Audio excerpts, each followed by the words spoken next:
Hi, I'm Rebecca Downs, original music artist from Birmingham, UK. Welcome to Series 3 of my podcast Downs Your Way in association with Blues in Britain magazine. For further details on me, the magazine, or my guests, please follow the links in the show notes below. This week I'm interviewing guitarist, touring artist and band leader John Verity to get his perspective on how the scene has changed over the course of his long career, which started in Bradford in the 1960s, and full details of John's career can be found on his website. Right, today on this episode I have a bit of a legend of the scene to say, not the least, really. The amazing John Verity, joined Argent in the mid-70s, went on to form Phoenix, then has been in his own band, has produced Saxon, The Searchers, Brian Connolly of The Sweet. He's worked with Motorhead, Ringo Starr. It just reads like a who's who of music, to be honest with you, John. It's bloody impressive. John Verity, how you doing? I'm all right. How are you? I'm all right. After that big up, you just went, I'm all right, how are you? And you're looking very rock and roll, may I say, sir? Very rock and roll. Well, I've still got my hair, I suppose. I know I haven't. I haven't at all. But I mean, we sort of met at the charity gig for Matt Long, and we sort Yeah. of had a little chat there, and we sort of got to know each other. And if you can hear anything in the background, by the way, that's my dog Ralph, and people are used to him. So anyway, but we were gonna have a chat about what this series of podcasts is about. Is about the current state of the scene that we both operate in, and Mm. you've obviously seen the absolute heights with Argent. You've worked with some of the biggest names in the industry. If people go on John's website, just look up, and list the names. And then you formed your own band a long time ago, and you've released a lot of music in the John Verity name. So you've seen a huge sort of expanse of career and different levels and stages and all the rest of it. So basically what I was going to start off with was, what is the biggest change, do you think, from back in the day to now about the industry that we work in? Like, what's it like, that live scene at the moment? Well, my career started in the early '60s, and it was very different then. And back then, you could almost play every night. Hmm. And I'm not very good at working out how money's changed over the years, but I mean, in the early '60s, bands used to work for 10 quid a night. But I mean, if you change that to today's money, it wouldn't sound so bad, would it? Probably. No. I mean, you could fill your van with petrol for a quid. Hmm. It was just completely different. And there were obviously, I'm from up north. There were loads of working men's clubs. There were pubs to play in. There were youth clubs to play in. There were just lots and lots and lots of places to play for well, we were called groups back then, not bands. So I've never really practiced much because I used to play all the time. Yeah. So, which is a bit naughty. That I used to practice in front of people, really, and I learnt my craft like that. Hmm. But you could get away with it then because there was just so much work. And it might have been a tenner a night, but that was a couple of quid each. And back then, it wasn't bad money really. No, it doesn't sound it, It's No. all relative. Mm. Well, I mean, to put it into context, I did when I was semi-pro. I was working. I was an apprentice radio TV engineer, and I was getting £1.50 a week. So you put that into context, and you go out and do a gig and get 2 quid. It was all right, actually. Yeah, that was all right. You were Um, doing all right. yeah. So, and then I got sick of the because back then, I don't know what it's like these days when you're an apprentice, but back then you used to get bullied quite badly, and I got sick of it, and I just saw an advert in the Yorkshire Post for musicians, and went for an audition and got the gig. So I became pro as a musician, and I was still working in bars because the job was with actually with a brewery, a big brewery that wanted to have their own musicians Mm. and put them into venues. And I mean, I was a very green guitar player, but I had a really good chord knowledge, luckily. And it was like a jazz combo that I was in. And I wasn't really a jazz player, but I just knew loads of chords. So I Mm. managed to wing it. Wow. So don't give up, folks, if you're out there. I mean, just go for it. So I did. And so I just became professional kind of overnight. And you know, I was only at 15. Wow. So it got me started. And I just went from there. But like I said, there just used to be loads of work and you could gig. I mean, even like years later when I was with Dave Berry, which was 1968, maybe late 67 to 69, we were doing 14 shows a week. Wow. We were doing 2 gigs a night at different venues. Wow.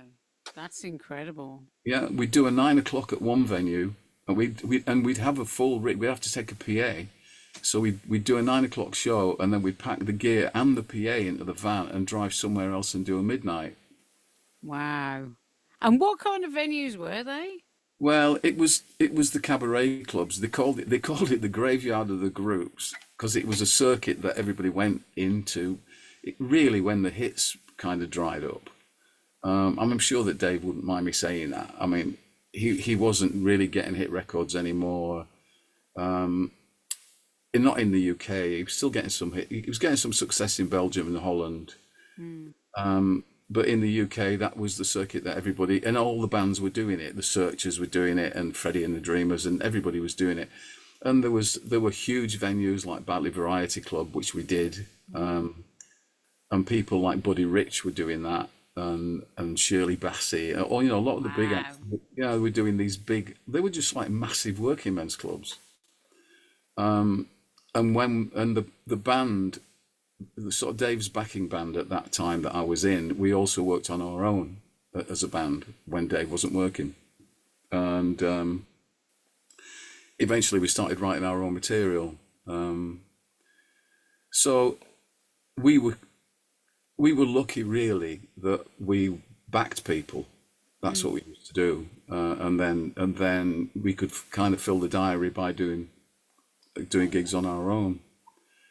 So it was just very different. I feel really sorry for musicians trying to get started now, and I don't want this to be a really negative thing, but you have to be honest, don't you? Well, this is what these whole podcasts are about, is about honesty. And as I teach at a couple of universities, music universities in Birmingham, and I'm always very honest with the students. And I think there's no other way to be. Mm, It is very, very tough.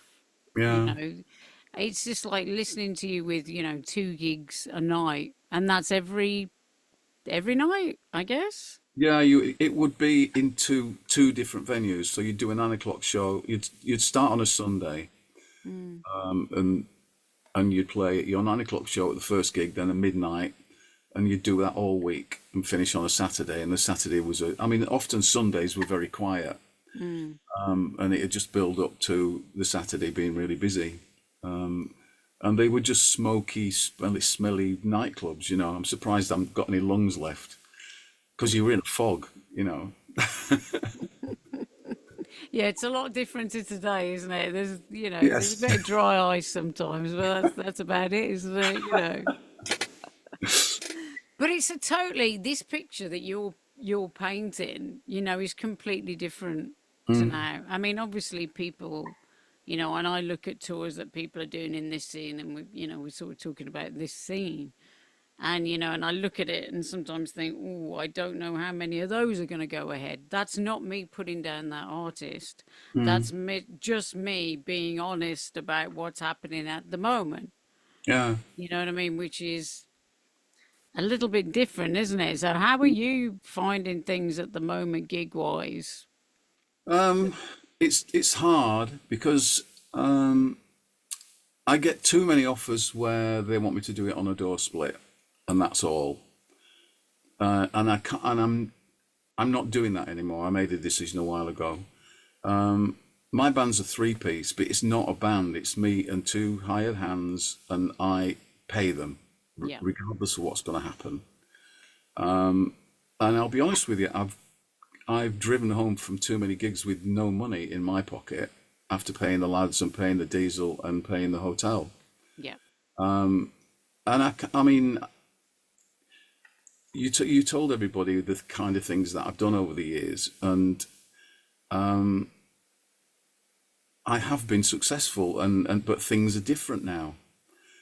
It's not. I used to be able to rely on a record advance every year. It was just part of my life. And I knew that every year, once a year, I'd get a big chunk of money. And so I used to really live on an overdraft and run it up, because I really effectively got paid once a year, except for some PRS and MCPS. Yeah. Because back then you didn't make money gigging. It was the other way round to the way it is now. You made money from your records. Which is something that's changed quite dramatically. Well, yeah. I mean, we used to tour in America, and the record company would underwrite the tour Wow. because we weren't actually making money on the road. The tour wasn't making any money. I mean, back then, you take all your gear to America, for heaven's sake. Wow. So you'd ship your gear. Yeah. Oh my Uh, God. How much would that have cost? well, exactly, and obviously the crew and everything, and then the record company would underwrite it, and then take the money out of your record sales. Yeah. So it was on. It was. It's like advances. It wasn't a gift. It's a loan. Record advance is a loan. They don't give you that money. They're going to get it back. Yeah, They're going exactly. to get it back. So, but that's how I lived, and then it got to a point where once I got wise, and a lot of people did, I used the advance instead of spending it on studio time. I built my own studio, and that's why I've always since then always had a studio. Because it's dead money if you go into somebody else's studio and spend whatever it is an hour. So I just made the decision in the early '80s that the next advance that I got, it wouldn't go in the bank and get spent on making the next album. It would buy me a studio, and I've just carried on in one way or another, keeping that going. Were you always producing, or when did you start producing? When did that sort of take Um, effect? I've always meddled. I've got my Meddled, I like that. my autobiographies came out a while ago, and I explained what I used to do there. I mean, I got into a lot of recording sort of things quite early. The band that I was in, that was with Dave Berry, we were signed to a big agency in Manchester called Kennedy Street, and they used to handle all our work. And usually, at least once a year, that we'd get a gig away in a different country somewhere.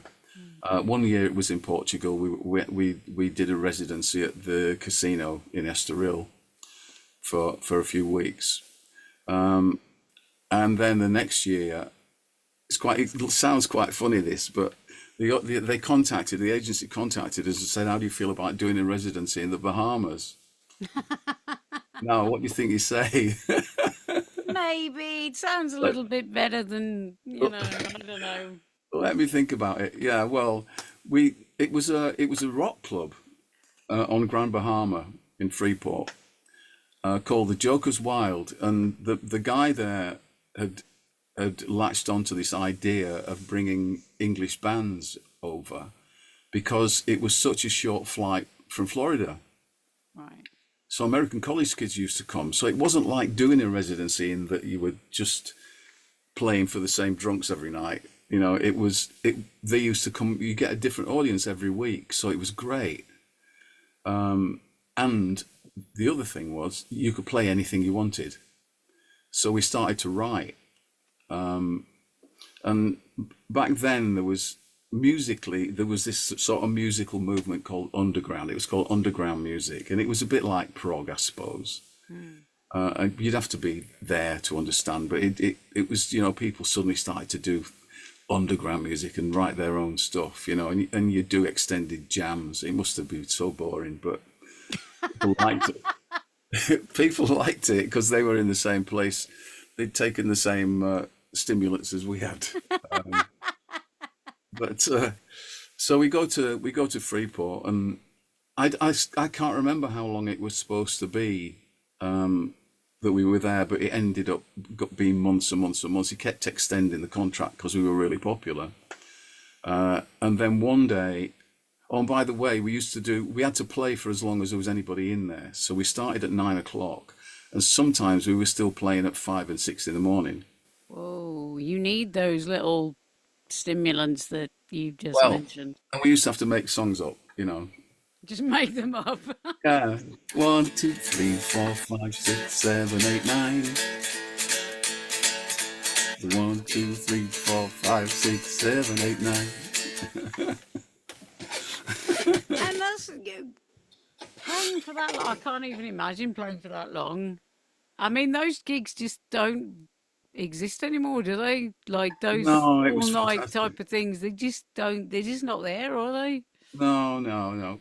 And I got my break there really because what happened was, I mean, this sounds like something out of a film or something, but just we'd finished, or we come off stage one night, and this American guy came up to chat to us, and we just thought it was a punter chatting to us, and it turns out he was an American rock manager, Mm. and he said, when you finished here, how would you like me to take you across to Florida, to America, to Florida, and I'll look after you, and I can get you this work, and he started to tell us all these gigs he could get us.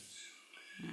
So we said yeah. So we kind of got, to use a phrase, we got discovered by Paul Jacobson, his name was, Hmm. and he took us over to America, got us an apartment, Wow.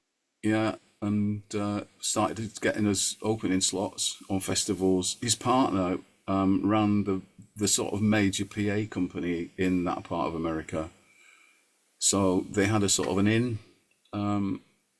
They had another inn that we found out about later, and that's why things went a bit pear-shaped.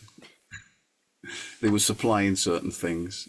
Yeah, we can probably sort of guess what those were. Yes. And but anyway, so I mean, we opened for a lot of big acts that didn't get big anywhere else but America. The first one we did was opening for a band called Pacific Gas and Electric, and they were like a soul band, really, but a slightly sort of psychedelic soul band, and they were very big over there. And then we opened for Mountain. We opened for Hendrix two Wow. days 2 days after my 21st birthday. Oh my God. Did you And get to meet him? Was that? no, it turned into quite a bad experience, to be honest. He was in a bad place. He'd been made to go back out on the. I think he suddenly discovered he didn't have any money, and so he was made to go back out on the road, and he didn't want to, Hmm. and he didn't want to do the old material, and people were calling out for it Hmm. because they didn't like what he was playing. It was quite Hmm. it was horrible, Hmm. Hmm. because he said, "What do you think I am, a fucking jukebox?" Hmm. But he had to play it.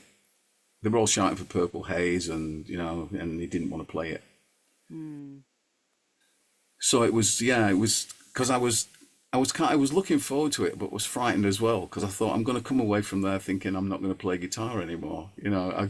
I just thought I was going to get completely blown off, and it didn't happen in the end because he just didn't really play that well. No, because he just, as you say, his head just wasn't there and he just No, didn't really want to. I think So it in was a the way, last. Sorry, I you think it did, was the last gig he did in America. I think. was it? I think Wow. so. Yeah. Wow.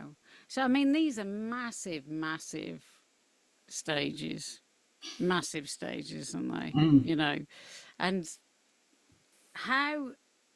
So how does it equate to, what's happening now? I mean, we're mainly talking about the UK. So, what's happening now in the UK is that, and I've been talking to loads of artists, Sorry Shaw, Chantel McGregor, Alan Nimmo of King, and, all these people, and they're all coming out with the same thing, which is it's incredibly difficult. It I've is. also talking to some promoters as well, but Mm. so how do you find it at the moment, right here, right now? Yeah. I mean, we adapt, don't we? That's just part of our DNA. I think we just because we love what we do. I mean, when I first started playing, I didn't think about money. It wasn't any. I wasn't interested. I mean, I did. Well, I say I wasn't. No, I wasn't interested. I couldn't tell you how much I was making at one point because it never came into my head. I was just doing what I do. But it's got to the point now where, especially at my time of life, my age, that I've got to have a certain amount coming in if I'm going to carry on gigging, I'm finding it difficult to keep going. And all that track record and all that stuff that I've done doesn't count anymore. It doesn't seem, and I don't know why. I really don't know why. Because when I do a gig, it all. I mean, I'm not exaggerating when I say it always goes well. I don't do a bad gig, you know, and I'm still performing well because I won't. If anything happened to my voice, I'd stop. So Yeah, nobody's going to see me bad because I won't do it. yeah. You know. I mean, when I saw you perform at that charity gig, I was, blown away by the power of your voice, the tone, the timbre. It's to me sounds better than ever. Your playing's next level, obviously. We know but like the whole thing was, just an unbelievably great performance. And all I can say to people out there is if you like great live music, rock, blues, get yourself down to a John Verity gig, for God's sake. Do you know what I mean? What are you doing? Get yourself down there. It, and it really does. And I'm not saying that because I know we've become mates and all the rest of it, but I'm a Midlands bird and I speak my mind. And I wouldn't say if I didn't, and I'm a vocal coach and I could like pick out nuances with anyone, but you just blew it out of the water, the whole thing. Okay, thank you. Well, I do try, and I mean, I don't practice as such, but I sing every day, and I sing exactly the same as I do at a gig. I'm in the studio here, and I've got backing tracks that I record every rehearsal, and then I'll strip out the vocal so that, and I record rehearsals so that I've got the latest arrangement that we come up with, and then I strip out the vocal and I practice to it every day. So I've got the whole set, the latest versions, and I sing and play in here. I'm lucky that the house is detached and I'm not near anybody. My nearest neighbours are in a graveyard over there, so they're all dead. I haven't woken them up yet. And I practice at full volume, but it's not really practice. I sing, I do the gig at full volume every day. I'll do 3 or 4 songs. I don't come in here and do it for 90 minutes. But I work my voice every day because I think that's the only way. It's a muscle, you've got to keep it going. Yeah, Yeah. no, absolutely. But so I mean, you were talking about like door splits, and I'm not a big fan of those either because I'm in the same boat as you. Me and Steve are the sort of core of the band, but everyone else is a paid, you know, member sort of thing. They're paid to play, even though they're part of the band, and I love them dearly. It's, we pay them to be there regardless of what's going on with me and Steve. So when you do a door split or something like that, you really are sort of taking a punt just to sort of inform people if they don't know. Because if you don't sell the tickets for whatever reason, you're going to walk away potentially in debt from that gig. That's the problem, isn't Yeah. it, with door splits? So we've got, door splits are always kind of no one really likes them, to be No. honest with you. No one really likes them. I mean, I don't, I don't understand either why your name doesn't resonate. I mean, I've been talking to a few promoters and we've been saying the same things. And I don't think it's anything to do with who you are or who any artist is. It is a scene that is at the moment diminishing for Mm. whatever reason. Um, and it seems to be across the board. Um, do you have any like little pockets of magic in towns or venues that are like you feel you've still got that sort of, your kind of safe venues and safe areas? Uh, Oddly, I seem to do better in the south. I mean, I can't. My hometown is Bradford. I can't get arrested in Bradford. It's weird. It's crazy, isn't it? Yeah, I know. I know it's odd, but and I did gig. I mean, from the beginning of my career, I gig constantly in that area. But I've tried on a number of occasions to make it work there. I've found that it's fallen off in the northeast. Um, yeah, I know there's not really an area that I can say is really good for me. I've got enough gigs that I can rely on each year Mm. that will just keep me going. But I'd like more. I would like just to make things a little bit better. You know. So I've got sort of surviving diary, but it's not enough by any stretch. No, it's like when, because people are always saying to me, "Oh, why don't you play here and why don't you play there?" And it's like, yeah, we could, but I've got to choose the gigs correctly so that I know we're not going to be out of pocket Mm. and that I'm going to pull people to that venue. Mm. And when you draw down to like, okay, I need to go with guarantees of payment, not door splits, because it's not all for one and one for all in my band. It narrows things down quite a bit, doesn't it? And to Oh, it those does. venues that are going to pay. Yeah, yeah. Oh, yeah, a lot. And also, I mean, a couple of weeks ago, I started to make a bit of a list of new places that I might do. Um, my wife Carol dealt with all our work for many years, but she's unwell at the moment, so I've had to take it over, and I've never really done it before. So I was compiling a bit of a list, and you can contact 20 people, and how many people are going to come back, Rebecca? Maybe zero. Yeah, yeah. Mm.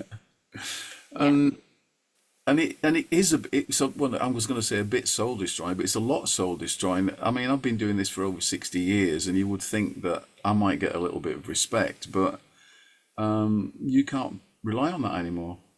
No, absolutely not. And it's a really good point that because, I mean, I won't name the venue, but we played one venue in the south and I thought we did really well.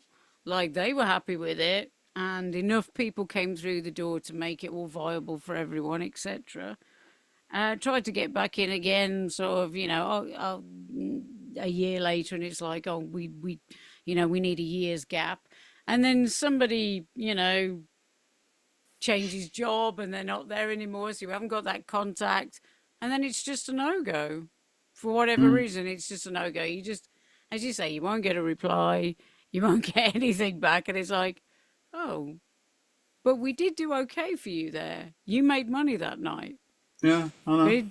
it's like, oh, doesn't seem to matter. It's just, it's kind of a weird one. I think, and I've been saying to other people that I've got this theory. It's not just my theory, it's a lot of people's theories that since streaming came along, because, and people talk a lot about Spotify, but it's YouTube is a big issue as well. The fact that you can go on and for no money listen to pretty much anything, or for Mm, 15.99 a month.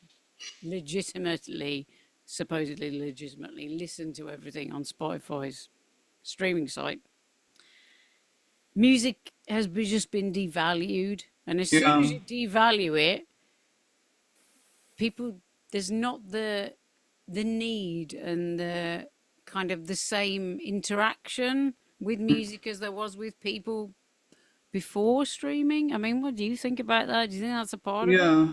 Well, I mean, there's the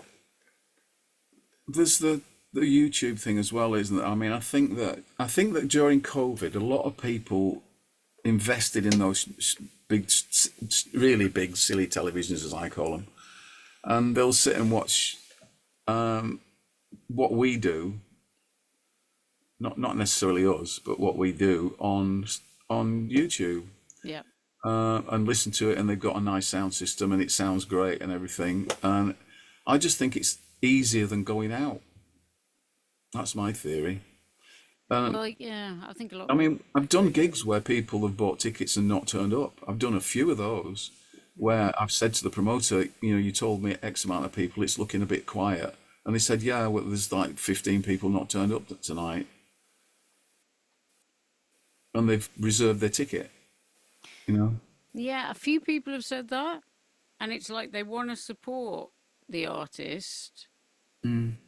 It might be a few things. They want to support the artist, so they've got no real intention of going anyway, but they just want to support the artist, or they just can't be bothered that night Mm. because it's like, and we've all sort of felt that. But I think you're right. From COVID, it's sort of like one of the promoters I was speaking to on another podcast was saying exactly the same. Mm. People just didn't really ever come back properly. No. It just kind of never really happened, did it? Which is kind of crazy. I Well, mean, yeah. but what, going back to something sort of a little bit more positive. So when like people look back on your career, what do you hope they'll take away from your body of work? Because it is a huge body of work. Uh, I don't know, really. Um, I'm proud of what I've done. Um, when you get older, you start to look. You do look back a bit. You can't help it. I do look back and wonder why sometimes why things didn't work. I mean, I've turned down some major gigs, so it's partly my fault. But But that's just everyone's done that, haven't they? well, yeah, yeah. But I mean, I know me better than anybody else, and I've turned down gigs because I knew that I'd last a fortnight working with those people. So it's better that I don't name any names, but that opportunities have come up that I knew I just wouldn't like. Mm. I mean, I found it difficult being in Argent because I wasn't playing enough. I started off as a guitar player. I didn't start singing till quite late, simply because my voice was wrong. I mean, I started off in soul bands where you had to sing like Otis Redding or something, and I had this funny high voice. I just had to sing like background vocals and stuff. I used to sing the girly bits. But I mean, I hope you don't mind me mentioning this, but it because it's topical, really. Terry Reid's just died. Hmm. Well, it was Terry that made me want to be a singer. I mean, the band that I was in, who backed Dave Berry, we opened for Terry Reid at Redcar Jazz Club in 1969, Wow. and I'd never seen him. And he did my favourite song. Which And is? well, the original version was a big orchestral version, which is why I never thought of it might work in a band situation. But he did it. Stay with me, baby. Wow, yeah, yeah. And I came away, and because his voice is in the same register as mine back then, I just said to the guys in the band, "Look, I'm going to sing, and if I can't sing, then I'm off," sort of thing. Because I could sing, because I mean I had the voice, but it was just in the wrong register for the Yeah. time, and so that's when I started kind of writing all the time and doing these strange recordings and started to get into that kind of thing, you know. Mm. And I was only about probably 18 then, and I started to do fairly serious demos on old-fashioned equipment. And I mean, when we lived in Florida, I built a little studio in a broom cupboard. And people used to come around the apartment and say, "Where's John?" And they'd just open this door, and I was in there cross-legged with headphones on.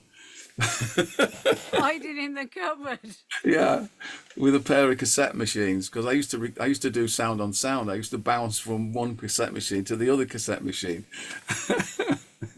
I had a little suitcase that was my kick drum, and a tambourine with a towel over it, which was my snare drum, and I used to sing the cymbals. That's amazing. And that's how I wrote all my early songs. Yeah. That's crazy. That is amazing. That is. Talk about ingenuity. I mean, Well, goodness me. needs must. But what's your favourite part? What's your favourite, section of your career? Is there something that stands out as that point on stage at that moment? Right. Well, when I first started, every band I was in, I was always the kind of the junior member, or I replaced somebody who was really quite special. In Bradford, I replaced Alan Holdsworth in a band, for example. Are you familiar with Alan Yes. Holdsworth? Can you imagine that? No. No. Well, I replaced him. I replaced him in two bands, so I really had to book my ideas up. But it made me work really hard, you know. And and when I joined Argent, I was just different level to everybody else. You know, I just was. I got the gig because of my voice, and like I said, I feel I'm a guitarist really in here, and so I wasn't playing very much, so I was not happy. So even though it was the biggest break I suppose I ever had, it still wasn't perfect. But that's just me. I'm never happy. Is a musician ever really happy though? Come on, we're a mixed up bunch of people. Let's face it.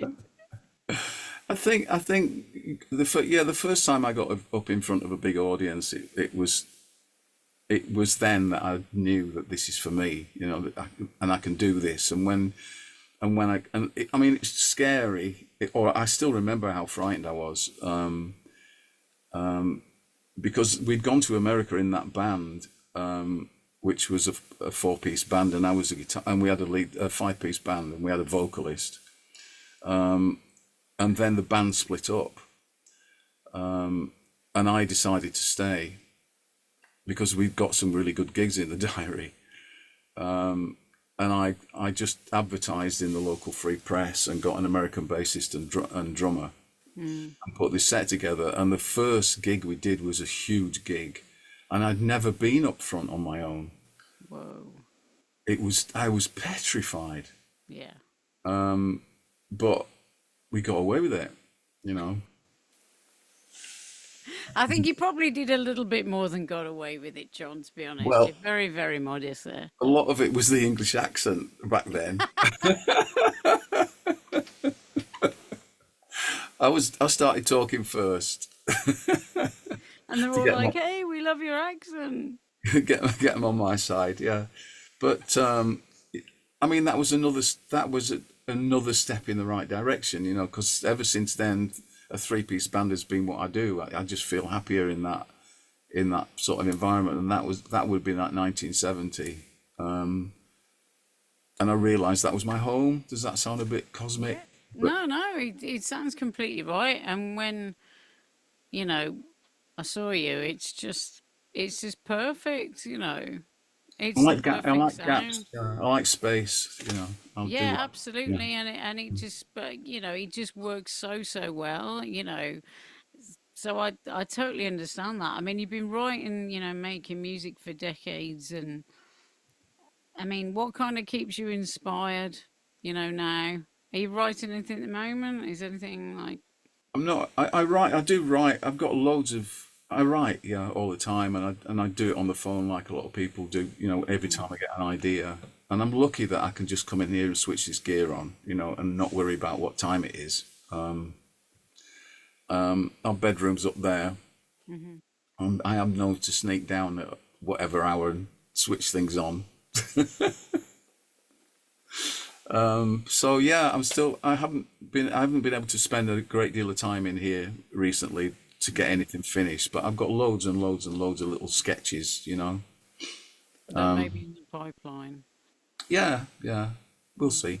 We'll see. So what's up next, John? What's up next for More you? of yeah, more of the same really. I'm trying to fill the diary for 2026. I've not got a fantastic amount of work towards the end of the year this year, but it's all right. Um, and I'm just trying to get the diary together really, and do the gigs that I've got in. Um, that's it. I'm just carrying on as normal. Just carry on. Just carrying on, doing what you've always done. I know. Yeah. So, like, if you'd like to sort of send a message to people that have, there's some people that come to your gigs that have probably followed you for a hell of a long time. Like, what would you want to say to them? Thank you. It's great when you see. You probably have the same when you see familiar faces. It's great. You know. It's Actually, like little me, family.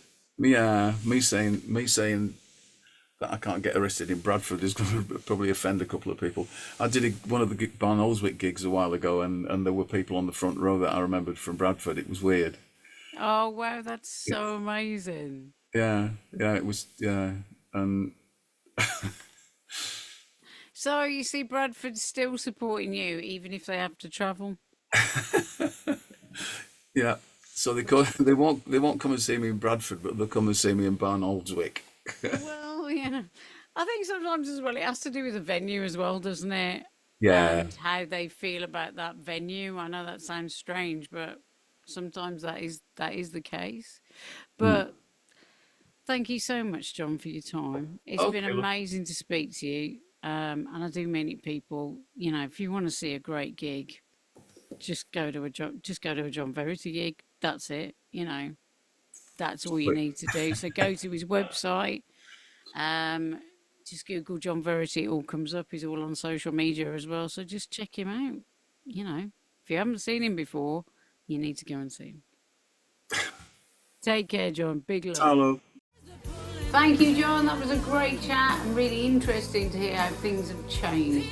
Next week, my guest will be Adam Norsworthy, solo artist and also member of the Milkmen and the Mustangs.